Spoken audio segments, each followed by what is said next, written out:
Hello and welcome to the Pirate Network's Pirate TV Episode 2. I'm your host, Mr. Squiggly. And I'm Guy Ronan. Today we have various news stories for you, bringing you as much news as we can, followed by a couple of just funny pieces of information where we can. We shall also be having a lot of conversation about GCHQ, how that affects us, and how it affects you at home. Okay, so we'll be back after a short song. It's by an artist called Abacus. It's called What Am I to Do, and it's part of the Derby Dreams.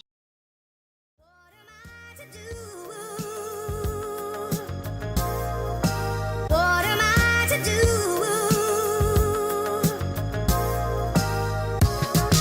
I'm a semi-legitimate academic illiterate. Still I'm on the graph trying to cash a check for $1 million. I never passed the class that I had to get my certificates. Mad depressed if you pity it, that's a lesson in silliness. Cause now I have to rep a satanic level affiliate. Ministers plan the deaths of the idiots, ridiculous. Trapped like rats, they're ready to finish us. And God, you're not acting very considerate at all. I live with the panicked peasants and villagers who struggle to catch a breath in this atmospheric oblivion. Manifesting omnipotence within the city corporations who play innocent but slaughter nations. Genocidal organizations face war from hatred. All my days I sought to save my fate, formulated like the laws of nature, tainted with the flavor of injustice. We blame it on the government, they blame it on the public. What am I to do?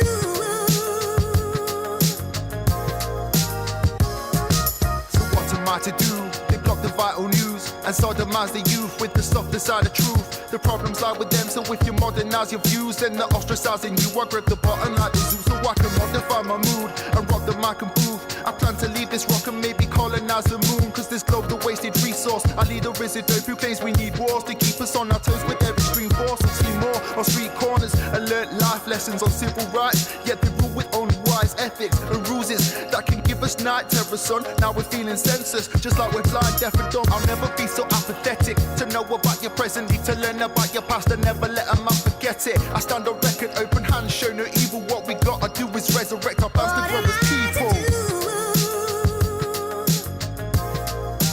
What am I to do?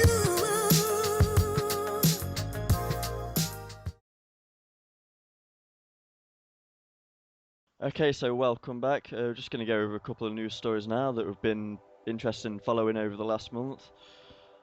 Okay, and if Guy Ronan, you want to start us off on one that you found? I do, I would love to. Well, now being that we're the TPN, I do love finding news stories that are relevant, but when they're particularly funny or interesting, it's just that bit better. So I've got one for you here. For those of you that wear glasses or sunglasses out there, or have to have contact lenses, imagine wearing them. Imagine having the skill to have night vision with them. Yes, the technology is becoming available. The technology is becoming so small and so powerful and compact that it could be possible to have night vision glasses and night vision contact lenses even more strangely. It's quite weird to look at all of the technology that's advancing with the optical industry. I've seen recently, I can't remember when it was, but that you can have tattoos on your eyes now, which to me I find a little bit interesting, a little bit weird, a little bit different. But hey. So, night vision devices are becoming small enough. A university in Michigan have created their first ever full spectrum infrared light detector. As we all know, night vision technology makes it possible to see the light that our eyes can't. We can make the entire design super thin, said the doctor from the Michigan University, Zahoy Zong. The key to the new technology is a super strong form of carbon. It is super strong and super lightweight. It's known as graphene. Graphene absorbs typically 2.3% of all light that hits it. And what they're going to do is they're going to take two layers of it and they're going to combine it to boost the signal of which the light is attracted to it. And that will then detect full infrared.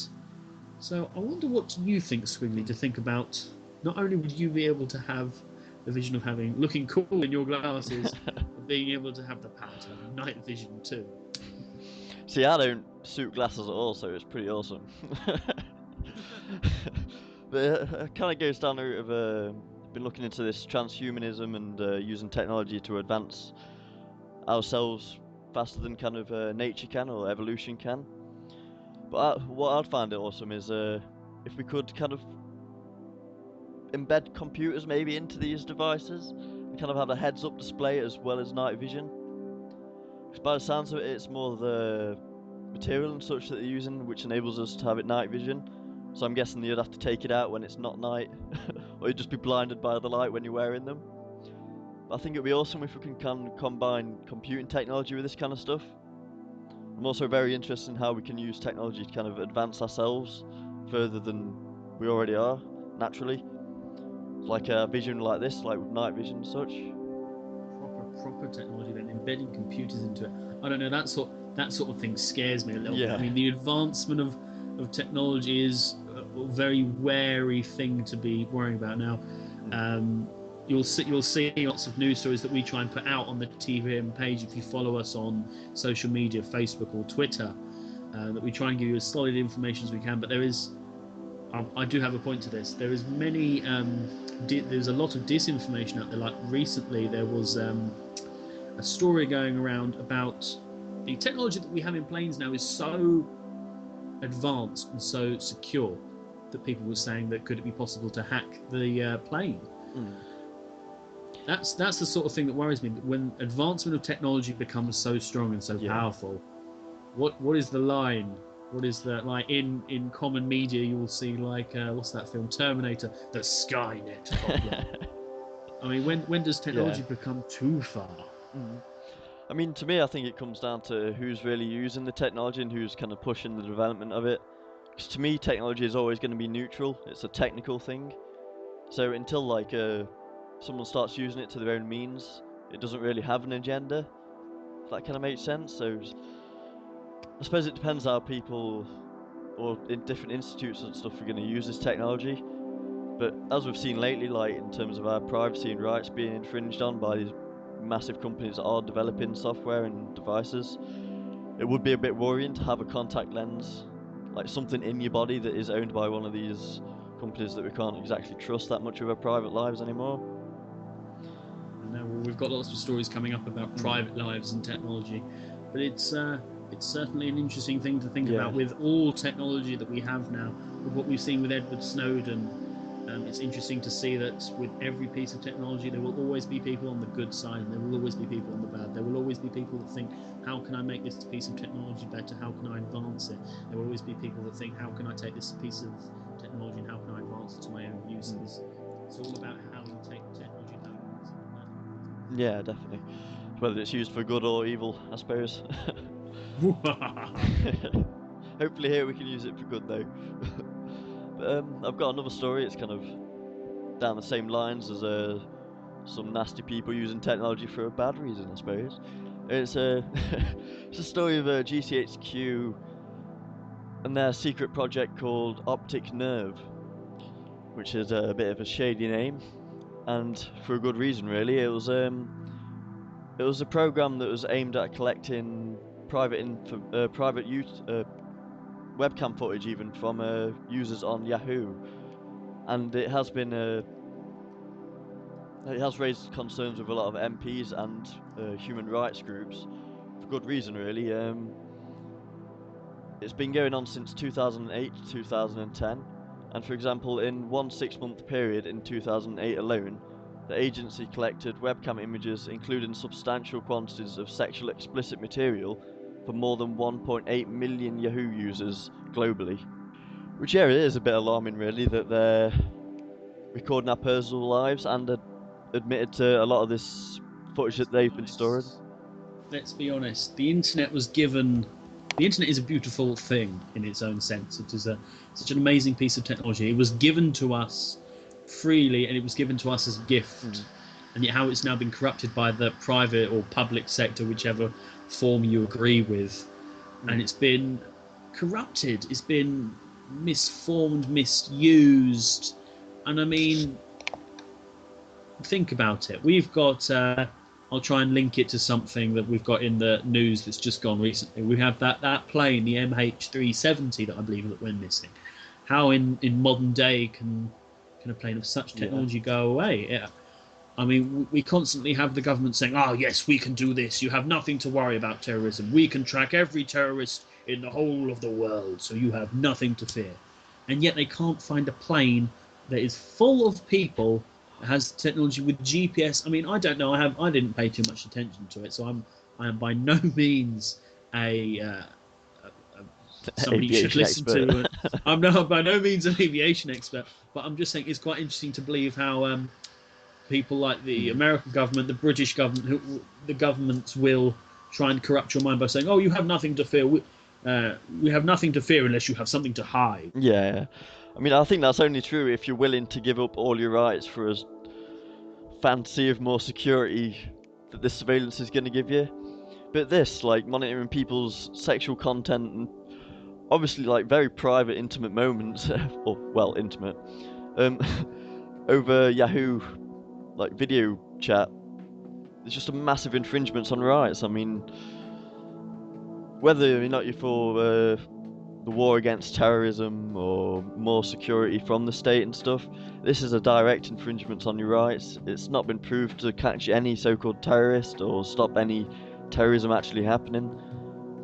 So what are they actually doing? It just seems like they're monitoring their own people for their own ends. There was quite recently, I heard this on the radio, I'm not exactly sure which station, and I can't tell you too much about it, but what I can tell you is I heard that I believe it's the NSA have had the ability, and it's only just been released, that if they're following somebody and they've only just found out that this person is somebody they should be worrying about, say is a terrorist, they now have the ability to not only watch them from then on, but they have the ability to listen back from all of the video recordings and all of the phone calls that that person has been having. Yeah. So don't go thinking that even if you're just listening for the first time, or if you're just a bloke that likes coming home, having a cigar with his dinner, they still have the ability to listen to every phone call that you've made. It is incredibly scary. It is incredibly worrying to think, why would somebody who is made to protect you want to watch you? I mean, we've kind of developed all this technology that gives us open and free communication with everyone around the world, really, and it just seems to be being turned against the users and the people that created it, and it's just awful, really, that it's been used against their own people. But in terms of this plane that you were mentioning, maybe it brings to question, are they spending all the money on like surveillance stuff just to survey their own people and not generally keep us safe?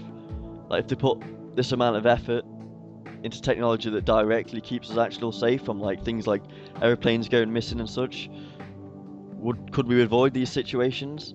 And are we spending way too much money and time into like these kind of programs like GCHQ and NSA?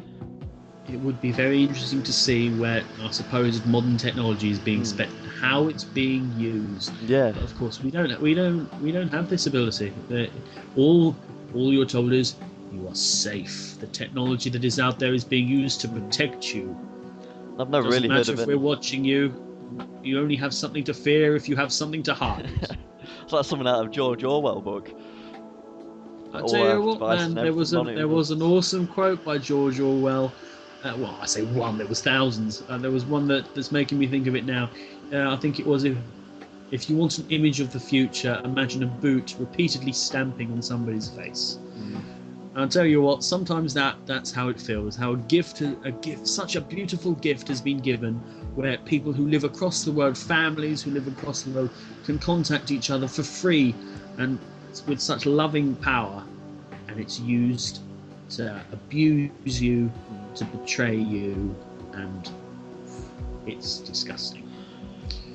Whenever I hear about a story like this, I don't know if you watch much South Park, but there was that episode where if anyone wanted to use the toilet, they had to wear a seatbelt, and then people stopped using the seatbelt, so they put like agents, I think it was TSA or the NSA, I had it on. toilet surveillance agency. You had one of these agents and cameras in your bathroom that would monitor to make sure you put on your seatbelt. And then at the end it just turns out it's this like big fat kind of perverted guy just watching everyone going on the toilet. But every time I hear one of these stories, it makes me think of that, which is probably not a good thing, but So It every is time very you're being creepy. recorded, guys, There's some every guy time there you're being watching recorded, just wonder who it is. I think we've also learned now, just from that, always wear your seatbelts. I think we've learned that as well. Yeah, if you So have you watched that can't episode. say that the TPN doesn't try and help you out. What have you learned this lesson? Yeah, safety South first. Park is funny, and you've learned safety first. Right, I'm just going to go to a video now. It's actually an interview by George Orwell. It's very old. It was by the BBC, remarkably. But I think it kind of leads on from what we've been saying pretty well, and it does go over the quote that Guy Ronan just mentioned. 1984 is, I believe, a quite terrifying masterpiece. So terrifying, in fact, I don't think I should like to read another like it. I'm not absolutely dissatisfied with it.